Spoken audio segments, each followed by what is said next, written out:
If you've looked at United States politics at any time in the last few decades, you've likely heard the phrase that the United States is a nation of immigrants. This phrase has been echoed by both Democrats and Republicans for quite some time, and is most often used in the context of defending mass immigration into the United States. The phrase has its origins in the late 1950s, where it was heavily promoted by the Anti-Defamation League, an international NGO. Ultimately, a book titled A Nation of Immigrants was sponsored by this organization and released by John F. Kennedy in 1958. And today, one doesn't have to look far to see the mantra being repeated. We in America are immigrants. We are a nation of immigrants. We are a nation of immigrants. The United States is a nation of immigrants. America is a nation of immigrants. We are a nation of immigrants. I think you see what I mean. But there is a problem with this mantra. It simply isn't true. And it certainly isn't true in the way its proponents want it to be, to justify any and all immigration. To understand why this is, one needs to engage in a thorough review of American history. So without further ado, let's get to the facts that you need to know. Things begin in the Colonial Period. Most of the first successful settlers that arrived in the land that would become the United States arrived in the early 1600s. These included English, French, Scottish, Spanish, Dutch, and Scandinavian colonists, among others. What all of these colonists had in common was that they were arriving to a land that had very little infrastructure. It was an incredibly dangerous and risky environment. At the time, it took almost 2 months just to cross the Atlantic. And partly because of this, food was an extremely scarce resource. One bad harvest could devastate a community. To give you an idea of the type of threat this posed, after just 2 bad winters, the population of the colony of Jamestown dropped from 500 to 60. While some settlers did encounter Native American communities, this often caused more trouble than it was worth, as it was typically a coin toss if this would result in a friendly encounter or a battle.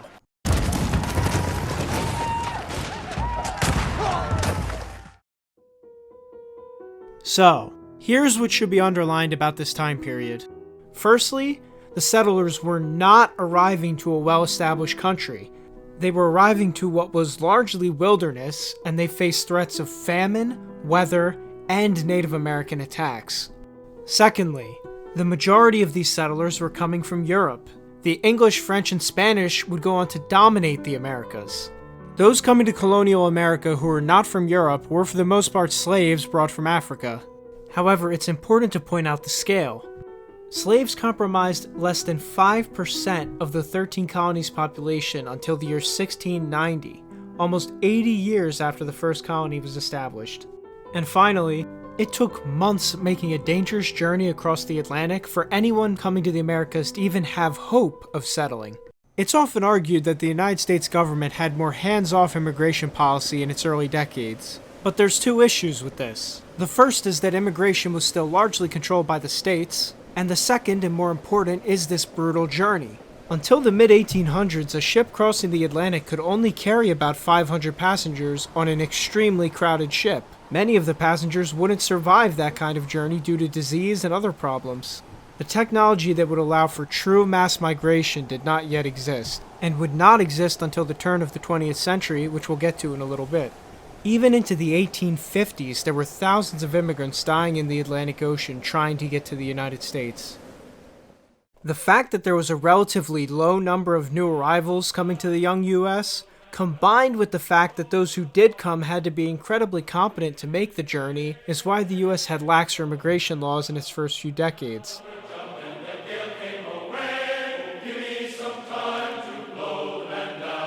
What's perhaps even more important to understand is that the early US had strict naturalization laws. Naturalization allowed someone to vote and become a citizen. Thus, those without naturalization had next to no political power.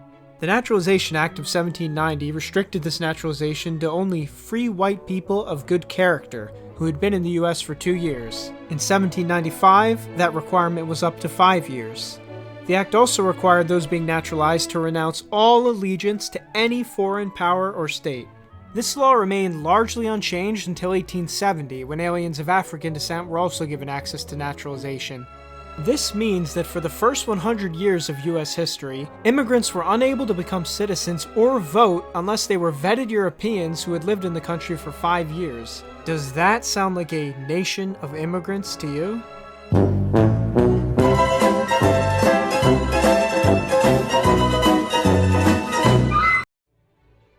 Now some may be thinking, okay, in the first 100 years of United States history, maybe it wasn't really a nation of immigrants. But surely by the turn of the 20th century, when passenger ships could bring thousands of people at a time to the US, that's when it became a nation of immigrants. After all, the Statue of Liberty was built in 1886, and the 1880s to 1910s saw huge spikes of immigration never seen before in United States history. This is when many people's ancestors, including some of mine, came to the United States. However, that all being said, the idea that this immigration made the United States a nation of immigrants comparable to the modern context is still inaccurate. Let's get into why. First of all, let's talk about the Statue of Liberty. Contrary to what some think, the Statue of Liberty was not put in place to be a symbol of the United States welcoming immigrants. The statue was, in fact, a gift to the United States from France in order to celebrate 100 years of American independence, as well as to commemorate the abolition of slavery. Keen observers may have known this from the broken shackles that can be seen near the statue's feet. Being unveiled in 1886, the statue came at the same time the US was passing some of the most restrictive immigration laws in its history. Indeed, the poem that's regularly cited to connect the statue to immigration was not added until nearly 20 years later. Ultimately, immigration advocates citing the statue do it for sentimental purposes, not factual ones. It's a similar situation with the phrase e pluribus unum. This motto is referring to uniting the 13 colonies to declare independence. It had nothing whatsoever to do with immigration. Returning to the main timeline, immigration into the US did indeed rise greatly at the turn of the 20th century, but it's not as if Congress simply stood by while this happened. To respond to these increases, they passed a variety of immigration restrictions. These included the Immigration Acts of 1882, 1907, and 1917. One highlight of the acts was creating new categories of immigrants who were completely inadmissible to the United States, such as, quote, any convict, lunatic, idiot, or person unable to take care of him or herself without becoming a public charge. The act ordered that these categories not even be allowed to enter U.S. land. These regulations were typically enforced at port through the judgment of immigration officers. The 1907 Act was signed into law by Theodore Roosevelt, who was a firm supporter of assimilating new immigrants into American culture. He wrote, any man who says he is an American but something else also isn't an American at all. We have room for but one flag, the American flag. We have room for but one language, and that is the English language. And we have room for but one sole loyalty, and that is a loyalty to the American people. Roosevelt also stated his intention on preventing the United States from becoming a nation brought to ruins by a tangle of squabbling nationalities. And when we look at our country today, we see what he was referring to. As a side note, many modern progressives think that because Teddy Roosevelt called himself a progressive, that they must have similar political opinions. However, clearly that is not true.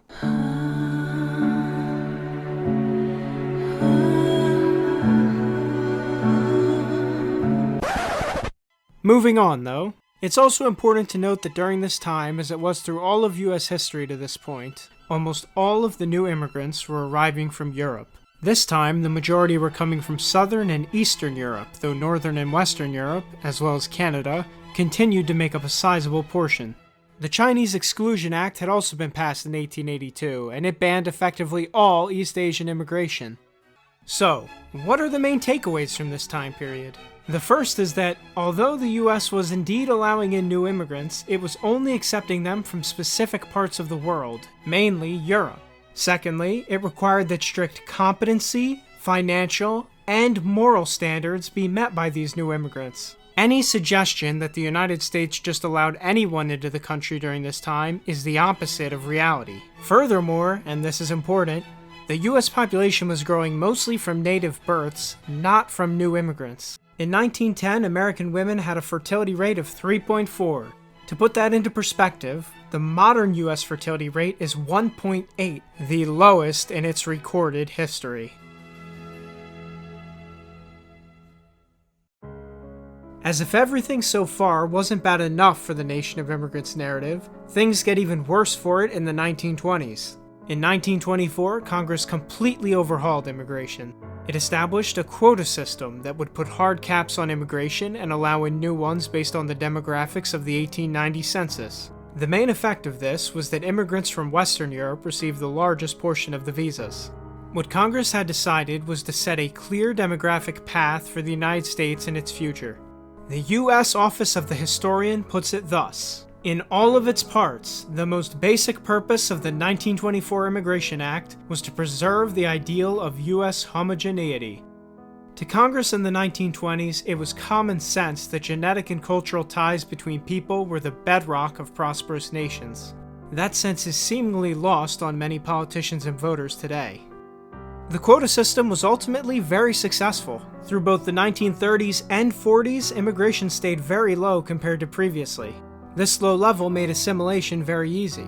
They learned American literature, the American language, American history, American heroes. It is far more easy to assimilate if you had 1 million Englishmen coming into Virginia than if you had 1 million folks, 1 million Zulu from my friend Chief Butalese's tribe. By the 1950s, the US Census showed that the demographics of the country were still very similar to what they were in the 1920s. The census found that the US population was 87% non-Hispanic white, 10% black, while every other racial group made up just 3%. The country was also over 90% Christian, with 95% of those saying that religion was important in their lives. This highlights that for the previous 100 years, the immigrants had also been nearly entirely Christian. The 1952 McCarran-Walter Act continued the quota system. During this time, Congress was very concerned about communist subversion of the United States. Pat McCarran, the U.S. Senator from Nevada who helped create the act, argued thus in continuing the quota system. Today, as never before, untold millions are storming our gates for admission, and those gates are cracking under the strain. The solutions of the problems of Europe and Asia will not come through a transplanting of those problems en masse to the United States. If the enemies of this legislation succeed in riddling it to pieces or in amending it beyond recognition, they will have contributed more to promote this nation's downfall than any other group since we have achieved our independence as a nation. It's not hard to see why McCarran and the majority of Congress saw things this way. Throughout the 40s and 50s, U.S. state secrets were rampantly being stolen by espionage rings, and many of those spies were either immigrants or children of immigrants. One of the most infamous examples was the case of Julius and Ethel Rosenberg. The couple, as well as a ring of other immigrant-connected spies, were convicted in 1951 of providing classified information to the Soviet Union. Some of this stolen information involved the Manhattan Project, and its acquisition by the Soviets allowed them to complete their atomic weapon years ahead of schedule. For their part in the plot, the Rosenbergs were executed by electric chair in 1953. The other conspirators all received lengthy prison sentences. This case of espionage was one of many that increased U.S. government scrutiny of foreigners for the rest of the 1950s.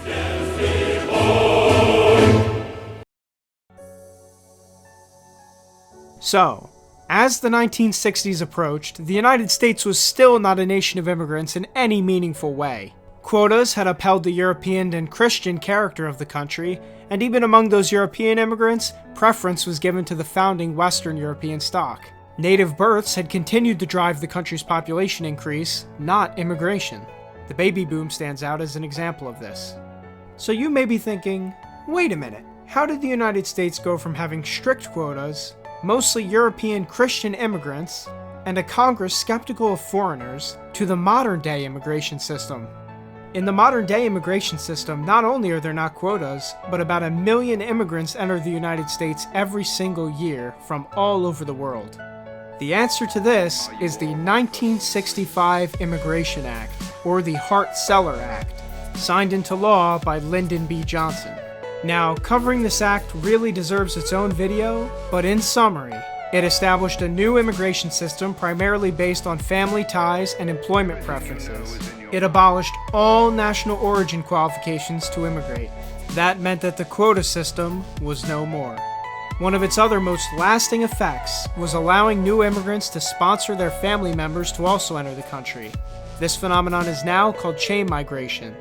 At the time of its passage, the act was viewed as an extension of the Civil Rights Act, and even its proponents did not seem to expect it to change the United States demographics extremely. However, it did. In the 30 years following the act's passage, the number of legal immigrants entering the country more than tripled from the immigrants entering the previous 30 years. This does not even take into account countless illegal immigrants.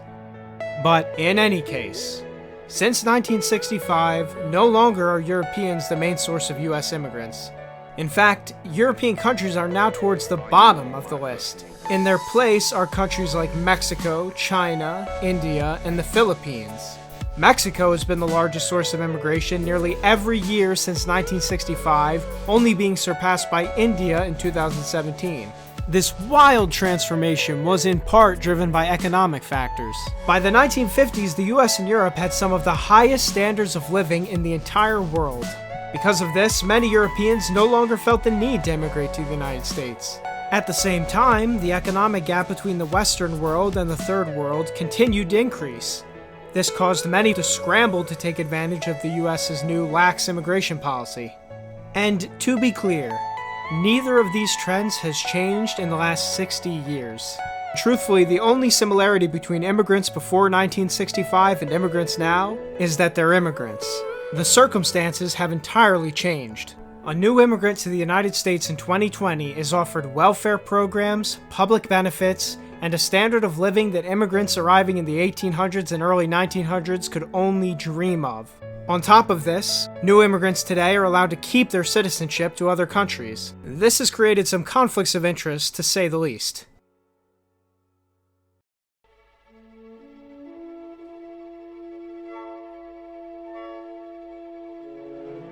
When the historical record is taken in full, the United States is not a nation of immigrants. What the United States is a nation of settlers, of pioneers, of builders, and most importantly, of the American people. A unique people descended from their old world ancestors and developed through the trials and tribulations of building a new nation. And though the country has changed dramatically in the last 60 years of mass immigration, the truth of its roots remain the same. And we should acknowledge and protect these roots, even as forces attempt to change the United States into something unrecognizable from its past self. From a nation of Christians of European ancestry, into a nation in which both groups are declining as a portion of the population, though while our portion decreases, we shall endure, as will our history as long as brave souls are willing to protect it. And when the curtain is pulled back, those who would undermine these truths to peddle an ahistorical, pro-immigration narrative do not have the best interests of the American people or nation at heart. And now, with everything that's been presented to you in this video, you know the facts.